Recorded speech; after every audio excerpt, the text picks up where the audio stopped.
Halo semuanya, selamat datang di sesi belajar bersama Torce bersama saya, Tutor Shelky. Teret, teret. Ya, tadi jingle untuk sesi bersama Torce yang tentu sangat bagus sekali, bukan? Luar biasa sekali ya. Ya, di sesi belajar kali ini kita akan belajar mengenai non-isothermal reactor pada mata kuliah teknik reaksi kimia.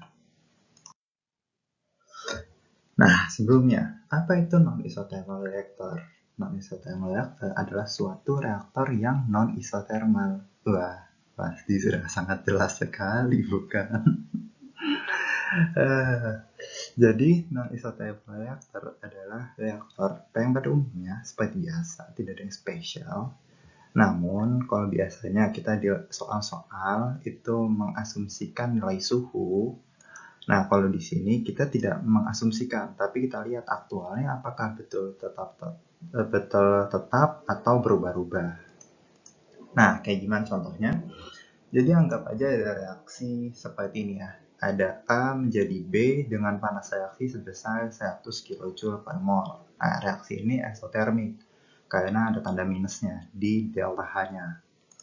Sehingga reaksi ini menghasilkan panas. Wow, sangat lit sekali ya.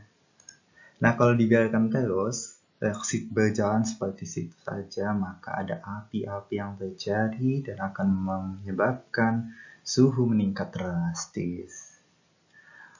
Nah lalu apa yang harus kita lakukan? Apa? Kurang keras. Sekali lagi. Wah, pasti ada yang menjawab ya. Jadi yang harus kita lakukan adalah mendinginkannya. Ya, cukup jelas ya. Kalau kepanasan ya harus didinginkan. Nah, kalau sudah ada panas yang dihasilkan reaksi dan ada panas yang dibuang, yaitu panas yang digunakan untuk mendinginkan, lalu apa yang akan terjadi pada reaksinya? Akan seperti apa reaksinya? Akan mempengaruhi kayak gimana? Nah, untuk mengetahuinya, kita harus mengingat kembali persamaan desain reaktor. Nah, desain reaktor itu apapun jenis reaktornya, tentu minumnya teh botol sosel. Wow, jokes yang sangat cringe dengan penempatan yang sangat kurang. Mohon maaf ya, abaikan. Lanjut. Ya, jadi kalau kita lihat lagi ada kesamaan antara seluruh persamaan yang ada, yaitu ada suku laju reaksi atau RA. Nah, lalu apa sih RA itu sendiri? RA itu sendiri adalah minus KCA. Nah, kalau kita lihat, K itu sendiri adalah merupakan fungsi dari suhu. Jadi, kalau suhunya berubah, maka K-nya akan berubah. Kalau K-nya berubah, maka laju reaksi berubah.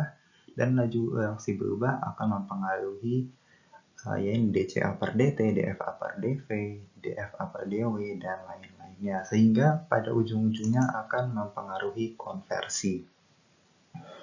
Nah, lalu bagaimana cara menghitung perubahan temperatur ini?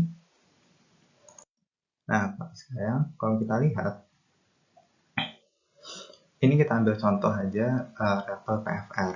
Nah, untuk menghitung perubahan suhu dapat digunakan persamaan berikut ini. Ya, mungkin persamaannya agak rumit, tapi pada intinya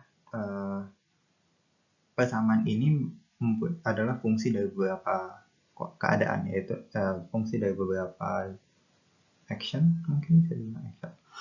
Yang pertama adalah berapa banyak panas yang dibuang atau diterima dari luar. Nah, ini UATA-T ini adalah berapa banyak panas yang dibuang atau diterima. Selanjutnya adalah min RA dikali delta H reaction. Ini adalah berapa banyak panas yang digenerasi atau dikonsumsi. Jadi tergantung dari delta H reaksinya.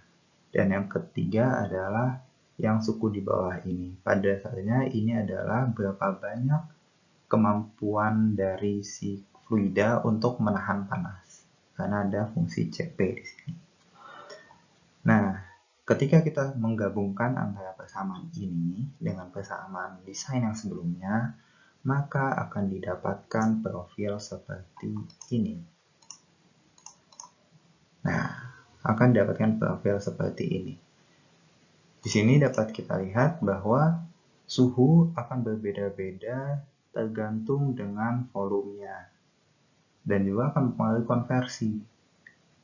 Nah, hasil ini, profil ini bisa kita analisis lebih jauh seperti misalkan apakah panas yang disuplai atau diambil sudah cukup atau belum, apakah suhunya sudah optimal, dan lain-lain. Sehingga grafik ini sangat berguna. Ya, sekian saja yang dapat saya sampaikan. Sesi belajar bersama pelajar bersama saya, Tutor Syauki, sudah selesai. Terima kasih semua sudah mendengarkan jokes-jokes yang sangat aneh. Dan maka peace, love, and gaul.